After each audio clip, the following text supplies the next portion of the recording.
My name is Rupal. I have a quick question. Mhm. Great. Hi, Rupal.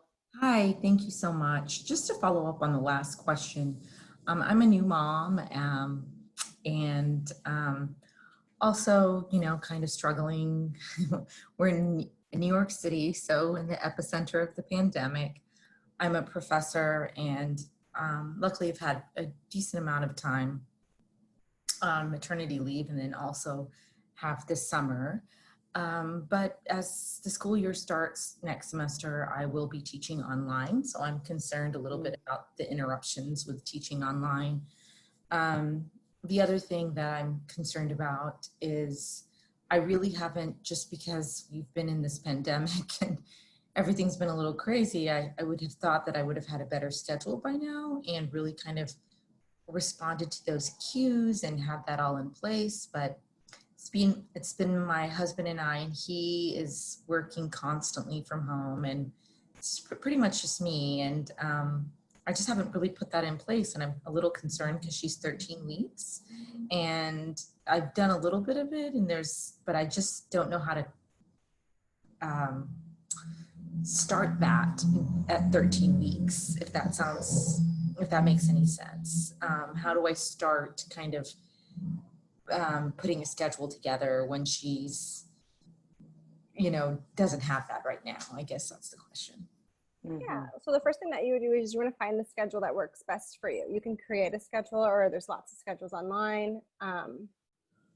My company sells schedules, and then you can look at your day, how it was before baby, and implement the things in your day that you need as well. So kind of creating that schedule loosely around your schedule. With teaching virtually and parenting, I have to say, I think that's probably one of the trickiest professions because you're on Sorry, all Rupal. day.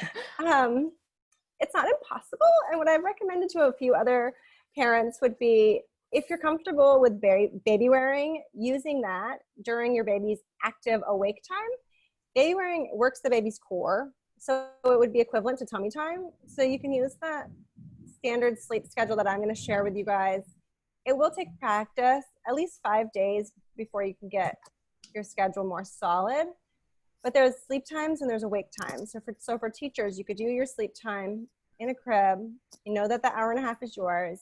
And then when they wake up, you can put them in a carrier and know that their developmental milestones are being worked with as well, because it helps with core strength and neck strength. They get wet on the floor for tummy time. Engaging the baby, teaching as if you're talking to the baby and kind of playing with the baby at the same time to engage them. It's probably going to be your best bet. Also, you can switch them to different toys, like if you have a mamaroo, or put them on the floor and kind of exchange the time for the activity time. With the schedule, you only have an hour and a half of like active baby time, so your day will feel a lot more freer. With being 13 months, she's going to almost, once they turn 4 months, enter the 2 hours up, 2 hours down. So within your school day, there'll be like a good 4 hours that she'll be sleeping at the beginning of the day and then towards the end of the day while you're like planning, getting ready for the end. So you'll have a pretty good chunk of time and then still being able to engage the baby during that time. Thank you. Mm-hmm. Nicky, two follow-up questions for you on that. What do you suggest if you're flexible or, you're not sure yet? How do you suggest we go about choosing a schedule? Like, what would you recommend parents look for in a schedule to try and find one that works?